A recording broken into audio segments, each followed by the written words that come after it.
Mais outro conceito, que na tua prova pode cair de duas formas.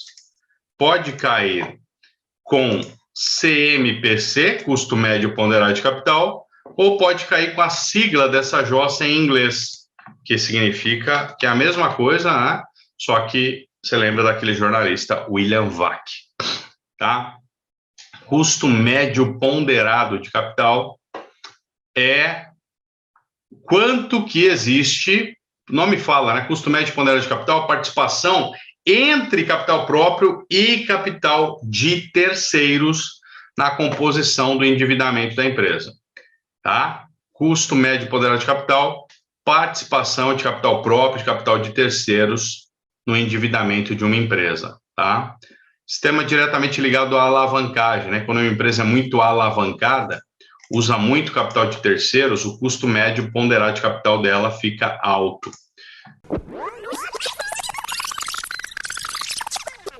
Então vamos lá, grava agora, decora essas informações aqui, ó. Índice, bom, o oficial já expliquei para vocês, né? Então, índice oficial utilizado pelo governo. Quem calcula? Órgão público, né? IBGE. E ele é medido através de famílias, anota aí, com consumo entre 1 e 40 salários mínimos, residentes nas áreas urbanas e regiões metropolitanas, porque não dá tempo de eu esperar dados da zona rural de Ibiúna, aqui perto de Sorocaba, tá? Para mandar esse cálculo para o IBGE. E o período de coleta dele é de 1 a 30 do mês. 1 a 30 do mês. Anota aí. 1 a 30 do mês.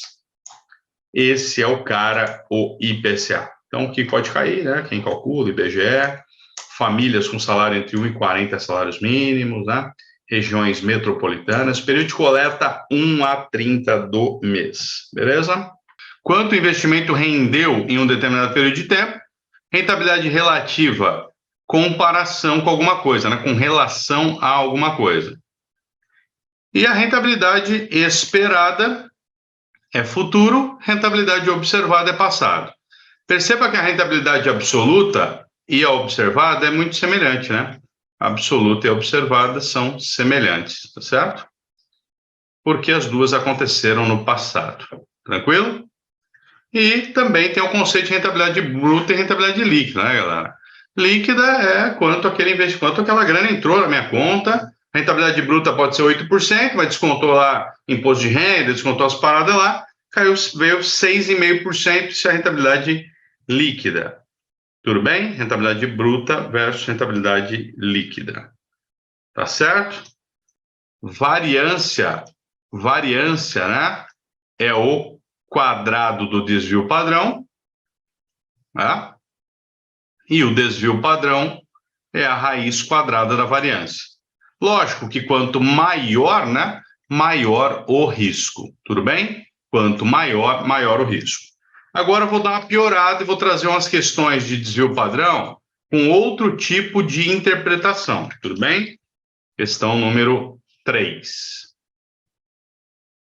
Show de bola, não erra mais, alternativa A. Com a variância, você sabe qual é o desvio padrão. O que você faz para descobrir o desvio padrão? Quando você tem a variância, vamos ver se vocês sabem mesmo. O que você faz? Raiz quadrada, né, pessoal? Teve gente que respondeu, eleva ao quadrado. Jesus amado, Jesus amado. Você tira a raiz quadrada, né, meu povo? Vamos lembrar? Raiz quadrada da variância, tá? Lembra que faz um V aqui, ó. Ó, não faz um V aqui, ó.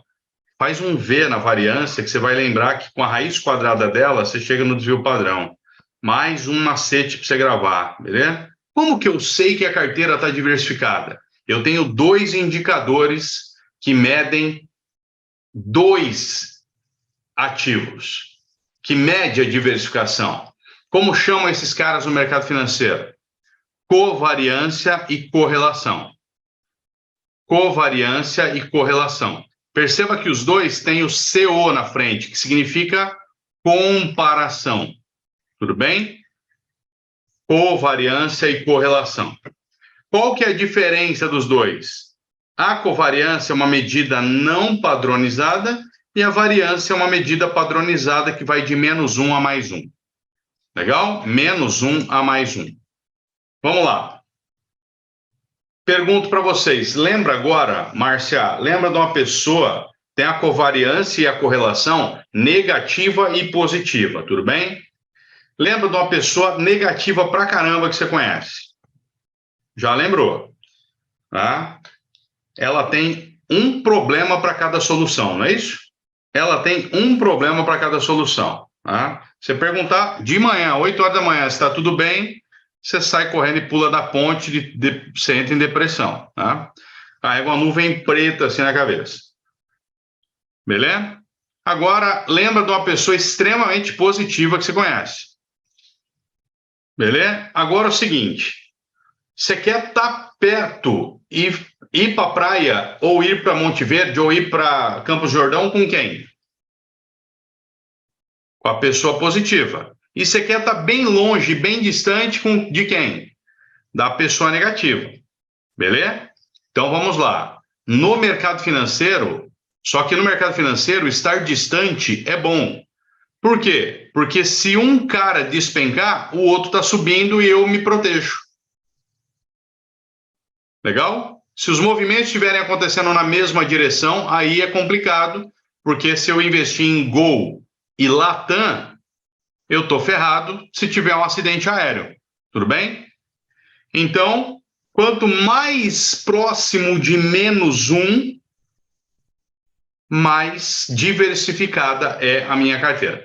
Então, vamos lá. Agora, presta atenção em como que essa jossa vai cair na sua prova. Ela pode cair de várias formas, tá? Pode cair de várias formas. A correlação entre um fundo indexado Bovespa e o índice Bovespa será de... Vamos lá, vamos ver se vocês captaram a essência. Parabéns para quem captou a essência.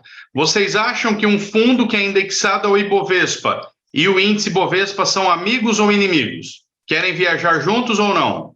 Se eles são amigos, a correlação entre esses dois vai ser positiva ou negativa? E como o Titio falou que vai de menos 1 a mais 1, não pode ser a alternativa D, que alguns responderam. Não pode ser a B, porque eles são amigos, eles querem viajar juntos para a praia.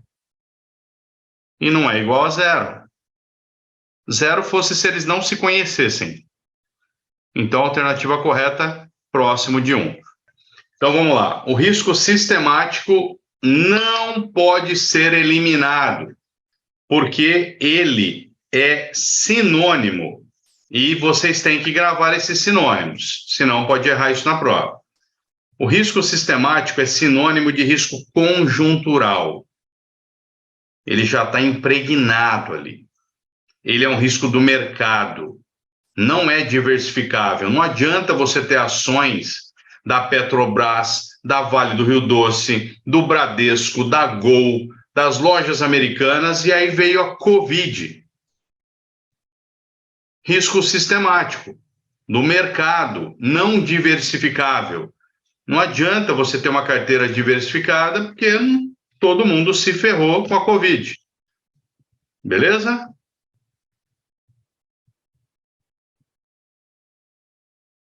Fala para mim que tudo bem. E o risco não sistemático? Pô, você tem uma carteira composta por ações da Gol, Bradesco, Itaú, lojas americanas e da Uzi Minas. Caiu um avião. Qual que é a ação que vai se ferrar? A ação da Gol. Joga ela fora, vende a ação da Gol, eliminou. Por quê? Porque ele é um risco não sistemático, né? Risco não sistemático é o seguinte, ó. Ele é um risco específico daquele ativo, próprio daquele ativo e diversificável. Jogou ele fora, pronto, está resolvida a sua vida. Beleza? Tá claro? Vamos lá. Eu posso olhar para o PIB, presta atenção nisso aqui, que isso confunde, vocês vão se prejudicar na prova se não prestar atenção. Vamos lá. Eu posso olhar, Evelyn, para o PIB sob duas óticas, tá? Eu posso olhar para a ótica da produção agregada e posso olhar pela ótica do consumo agregado. Se eu falar que o PIB do país foi de 2 bilhões e eu quiser olhar para a ótica da produção agregada, eu tenho que olhar para o que aconteceu nesses 3 pangarés aqui: agropecuária, indústria e serviços. Tudo bem? Então, quando eu vou olhar para o PIB com uma visão de produção agregada, eu olho com essa ótica. Eu olho olhando, é bom. Eu olho analisando a agropecuária, indústria e serviços. Beleza? Esse é o PIB produção agregada. Mas eu tenho o PIB consumo agregado. Não, eu quero olhar isso, o PIB do país, sob a ótica do consumo. Aí tem uma fórmula, tá? Essa fórmula pode cair de 2 formas na tua prova. Pode cair assim, ó. PIB é igual a consumo mais investimentos mais gastos do governo mais exportações líquidas, com a sigla em inglês, tá? NX. Ou pode cair desse jeito, em português: consumo mais investimentos mais gastos do governo mais exportações menos importações. Tudo bem? Pode cair de 2 formas aqui. Se cair sem parênteses, é tudo sinal de mais. Se cair com parênteses, sinal de mais fora do parênteses, sinal de menos dentro dos parênteses. Tudo bem? Show de bola? Então, vamos lá. Consumo mais investimentos, mais gasto do governo, mais exportações líquidas. O país está crescendo se essa galera aqui se comportar positivamente. Ainda que um deles seja negativo, o que foi positivo tem que estar acima das expectativas. Então, se o PIB do país está crescendo 2,8 aproximadamente esse ano, é sinal que essa galera está indo bem. O povo está consumindo, a galera está investindo, o governo está gastando e as exportações estão melhores que as importações. Pegadinha aqui, Igor: governo gastar faz o país crescer? Lógico, meu filho. Tá? Se o governo gasta, ambulâncias são substituídas e alguém vende esses carros, tudo bem? Legal? Qual a meta de inflação do teu país? Beleza, 3,5 pontos percentuais, podendo oscilar 1,5 ponto percentual para cima ou 1,5 ponto percentual para baixo. Quem determinou essa meta? CMN, parabéns, Kelly, é isso aí. Parabéns, quem determinou essa meta a ser o CMN, tá? Então, legal. Hoje, então, a inflação aumento contínuo e generalizado, tá? E quem determina a meta é o CMN. Legal. E qual o indicador que eu uso para saber se essa meta está sendo atendida? Parabéns para quem já estudou e sabe que é o IPCA, né? Índice de Preço ao Consumidor Amplo. Tá? Cuidado, alguém falou IPA aí, eu acho que errou o dedo, tá? Então, vamos lá. Sempre que cair na sua prova IPCA, ou índice oficial utilizado pelo governo, índice utilizado pelo CMN, tá? Sempre vai ser o IPCA. Legal? Sempre vai ser o IPCA. Então, falou índice oficial, índice do CMN, índice que é adotado para meta de inflação, né? IPCA. Legal? Então, vamos lá, questãozinha de prova, e já vou emendar. Quanto que está o IPCA acumulado? Vamos ver se vocês estão craques aí. Quanto a inflação acumulada? Últimos 12 meses, né? Parabéns, aqui, alternativa B de bola. Índice de preço cuja taxa é adotada como meta de inflação. Parabéns, IPCA. Legal? IPCA. Vamos lá. IPA 60, IPC 30 e NCC 10. Então, vamos lá. Vou me lembrar agora, toda vez que eu chego nessa aula, eu lembro da faculdade de Direito que eu fiz. Né? Minha primeira faculdade, estou terminando a segunda, terminando contabilidade agora. Então, minha primeira faculdade de Direito, eu estava, né, lá na sala de aula, e quando eu tirava A na prova, era A, B, C, D, assim, né? Vamos pensar. Quando eu tirava A na prova, então, o professor falava assim, Igor, tirou A, velho, 60 agora no bar e pode comemorar. Tirou A, 60 no bar e comemora. Beleza? Igor, putz, essa aqui não rolou, hein? Tirou C, velho. Na próxima, C vira nos 30. Beleza? Igor, 2 Cs, velho. 5 mais 5. 5 mais 5 igual a 10. Não atingiu a média, velho. A média aqui para passar é 7. Né? 5 mais 5 igual a 10. Não bateu a média. A média sua tá 5, velho. Tudo bem? E aí? Nunca mais se erra na prova isso se você gravou a paradinha. Vamos agora para alguns conceitos importantes, só conceito que vai cair na sua prova sobre isso, tá? Então vamos lá. Primeira coisa é um conceito de valor presente, tá? Qual que é o conceito de valor presente, né, galera?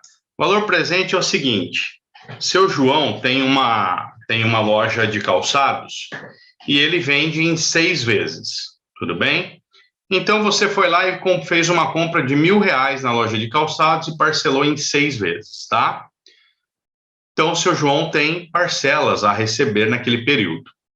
Mas, seu João está precisando de dinheiro para pagar o fornecedor, porque o fornecedor não faz para ele em 6 vezes, só faz à vista, tá? Porque ele está com o nome sujo lá, enfim. E aí ele vai precisar de dinheiro. Então, ele liga lá para a Márcia no banco e fala, Márcia, dá para você antecipar aquele valor futuro que eu tenho para receber? Sim. Quanto que está a taxa de desconto hoje? 2,5%. Então, aqueles R$1.000, vamos pensar que vai descontar 2,5% dele, e aí o valor presente dele vai ser 975, por exemplo. Tudo bem? Vamos lá, presta atenção nisso, porque a questão que eu vou trazer na sequência, você vai ter que ter entendido isso. Legal? Márcia fez para ele a taxa de 2,5%, tá? Então ele morreu ali com R$25, tá? E ele vai receber 975. Beleza? Ele fez uma cotação com o João Moura lá no outro banco, e o João falou para ele: "Não, cara, eu não vou cobrar 2,5 não, vou cobrar 1,5%. Maravilha. Então vai descontar R$15, seu João, ele vai receber 1.085. Tudo bem? De posse desse conhecimento que eu passei para vocês agora, traga para mim a resposta para essa questão aqui, ó. Quer ver? Olha para essa questão aqui, questão número 16. Vamos lá. Isso aqui é o valor presente e isso aqui é a taxa. Quanto maior a taxa que o banco está me cobrando, o meu valor presente vai ser maior ou vai ser menor? Se o banco estiver me cobrando uma taxa grande, meu valor presente será menor. Se o banco me cobrar uma taxa pequena, meu valor presente será maior. Isso aqui é uma relação proporcional ou inversamente proporcional?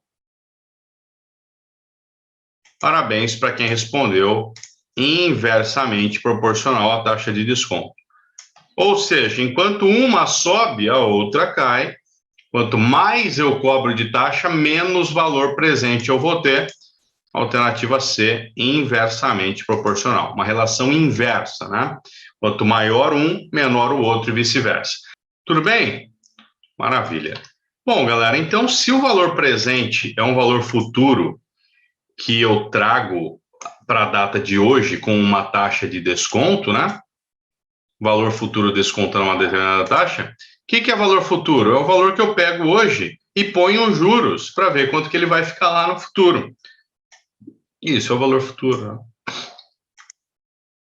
O que é taxa de desconto? Uma taxa que traz algum valor do futuro ao valor presente. Né?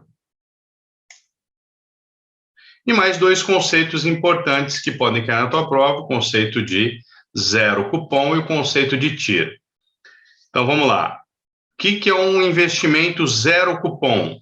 Anota aí, grava, não paga juros periódicos. Depois, quando você conhecer a NTN-B, NTN-F, vai ficar mais claro o tema cupom, tá? Por hora, grava isso. Investimento zero cupom, não paga juros. E a taxa de retorno, decoreba aqui também, taxa que quando eu desconto um fluxo de caixa futuro, me torna nulo, ou seja, igual a zero. Então, vamos pensar que eu tenho um investimento que eu fiz, tá? Que vai me proporcionar um retorno X, Y, Z ao longo dos meses. O que é essa taxa de retorno? É o valor que precisa dar de retorno para compensar o investimento que eu fiz, tudo bem? Mas na prova vai cair puramente o conceito, decora essa parada aqui, ó. Taxa que ao descontar um fluxo de caixa o torna nulo, igual a zero. Ou seja, mostrei que o meu retorno foi adequado àquele investimento que eu fiz. Zerou é a taxa que zera aquele investimento inicial que eu fiz. Outro conceito importante que pode cair na tua prova é o conceito de custo de oportunidade. Então, na tua prova, se cair custo de oportunidade, né, é aquilo que você abriu mão em troca de algo. João trocou seu investimento, né, da poupança por o CDB. Qual que é o custo de oportunidade de João? A remuneração da poupança, tudo bem? Show de bola é o que você abre mão em troca de outro. Tá? Mais outro conceito, que na tua prova pode cair de duas formas. Pode cair com CMPC, custo médio ponderado de capital, ou pode cair com a sigla dessa jossa em inglês, que significa que é a mesma coisa, né? Só que você lembra daquele jornalista William Vac, tá? Custo médio ponderado de capital é quanto que existe, o nome fala, né? Custo médio ponderado de capital, participação entre capital próprio e capital de terceiros na composição do endividamento da empresa, tá? Custo médio ponderado de capital, participação de capital próprio, de capital de terceiros no endividamento de uma empresa, tá? Sistema diretamente ligado à alavancagem, né? Quando uma empresa é muito alavancada, usa muito capital de terceiros, o custo médio ponderado de capital dela fica alto. Teacher do céu, como cai essa jossa na prova? Do jeito que está ali, tá? Com aquela sigla bonitinha. Responde com a tríade HD se você não souber responder de outra forma. Vamos lá? Questão número 4. Vai lá. Legal, parabéns para quem acertou. Alternativa A, né? Você já mata. Por que você mata a alternativa B? Porque fala que é só de capital próprio. Por que você mata a alternativa C? Que fala que é só de capital de terceiros. E a D você joga tudo fora, né? Então, custo médio ponderado de capital, que é exatamente a participação entre capital próprio e terceiros no endividamento de uma empresa. Legal? Tá, então deixa eu voltar meu mapinha mental para eu não esquecer. Então, vamos lá. As ações ordinárias, né, elas dão direito de voto em qualquer caso, enquanto as preferenciais podem dar direito de voto em alguns casos. Legal.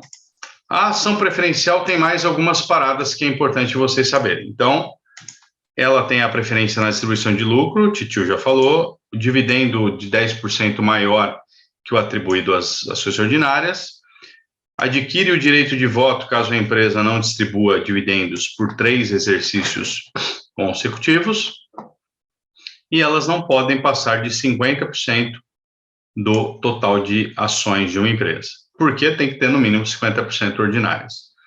E essa ação também tem uma proteção chamada tag along. O que é o tag along, galera? O tag along é uma proteção para o acionista da ação preferencial conseguir receber pelo menos 80% no caso de venda da empresa. Vamos pensar que a Josiane resolveu vender a empresa. Josiane resolveu vender a empresa, tá? Aí ela tem as ações ordinárias dos acionistas controladores e as preferenciais. Já vou dar a pausa já, tem gente perguntando a pausa aqui já vou dar. Aí, ela resolve vender a empresa e as ações ordinárias são cotadas a R$10. Como o cara da ação preferencial não participou daquele processo, né, galera? Então, ele não pode sair no prejuízo, né? Então, esse cara, ele pelo menos dá direito, né, para ele receber no mínimo 80% do que foi atribuído a cada ação ordinária. Tudo bem? Então, isso é o cara chamado tag-along, que significa extensão do prêmio de controle.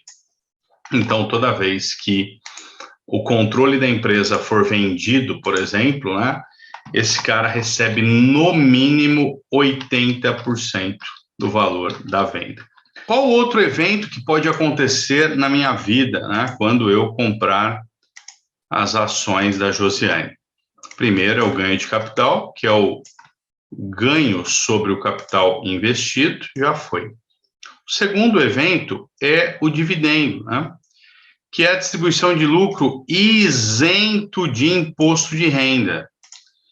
Por quê, galera? Porque o dividendo ele é distribuído sobre o lucro líquido da empresa, então ela já pagou imposto por aquilo. Legal? Igor, quantos por cento a empresa tem que distribuir de dividendos? Qual que é a resposta, galera? Vai estar assim na prova. O que estiver no seu estatuto. E se o estatuto da empresa não falar nada? Tem que distribuir 50%. Se o estatuto da empresa for omisso, tem que distribuir 50%. Beleza?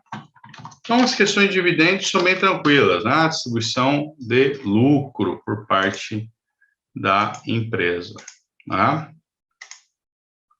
Distribuição de lucro por parte da empresa. Questãozinha clássica, né? Uma empresa distribui parte dos seus lucros aos acionistas mediante dividendos, alternativa D de dado. Beleza? Show de bola. Então, dividendos também já foi. Mais outro evento que pode acontecer. Josiane, preocupada com a fumada que ela vai tomar. Então, esse dividendo é isento de imposto de renda, porque a empresa já pagou imposto por essa grana. Tudo bem? Beleza? Vamos lá. Qual que é a próxima situação? Josiane está preocupada com a fumada que ela vai tomar de imposto de renda, tá? Ela está preocupada com a fumada que ela vai tomar de imposto de renda. E aí ela fala assim, poxa vida, deixa eu diminuir a base de cálculo do meu imposto. Tem uma alternativa para isso na legislação? Tem. Ela antecipa, né? Ela antecipa os juros, um pagamento de juros para os seus acionistas, né? E isso diminui a base de cálculo para o pagamento do imposto. Só que o governo não é tonto. Como ele não vai ver a cor do imposto sendo pago pela Josiane, quando o acionista receber esse juro sobre capital próprio, ele vai ser tributado em 15%. Legal? Beleza?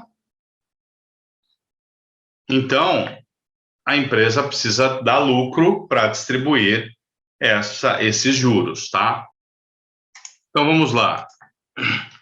Risco de mercado PT, risco de liquidez, lembra do meu Fiat Tempra? Risco de empresa, né? Quem perguntou, é um risco daquela empresa não apresentar o resultado que você esperava, dela quebrar, vai ser risco de empresa, né? Atenção, ações não tem risco de crédito, porque você não é credor da empresa, você é sócio. Tudo bem? Show de bola? Boa. O J. Baruch fala assim, pensei no Tempra mais barato devido à liquidez. Foi ótima a tua observação, tá? O que acontece com alguma coisa que não está com liquidez? Vai ter que cair o preço para conseguir vender, tudo bem? Então, só cuidado com essa linha de raciocínio, tá? Então, o meu Tempra, sim, eu tive que vender a preço de banana porque ele não tinha liquidez. Então, aí eu tenho que despencar o preço para conseguir vender, mas foi ótima a sua observação. Legal? Maravilha. Onde que eu consigo comprar ações, galera? Eu consigo comprar ações nas corretoras, eu consigo comprar ações nas distribuidoras, eu consigo comprar ações em agências bancárias? Cuidado, tá? Na prova vai ter uma questão assim, fulano foi até a agência bancária, né, comprar ações. A agência pode vender? Não, a agência vai encaminhá-lo a uma corretora. Então, na agência eu posso ter acesso a ações, mas eu vou ter que adquirir através de uma corretora ou de uma distribuidora. E eu posso também comprar através do home broker, tá? Que é onde eu compro e vendo ações pela internet. Cuidado com a pegadinha do home broker, vai falar na tua prova que o home broker é um meio de negociação de ações sem o intermédio de uma corretora. Mentira, porque o home broker nada mais é do que um canal oferecido pelas corretoras, tá? Para você comprar ações.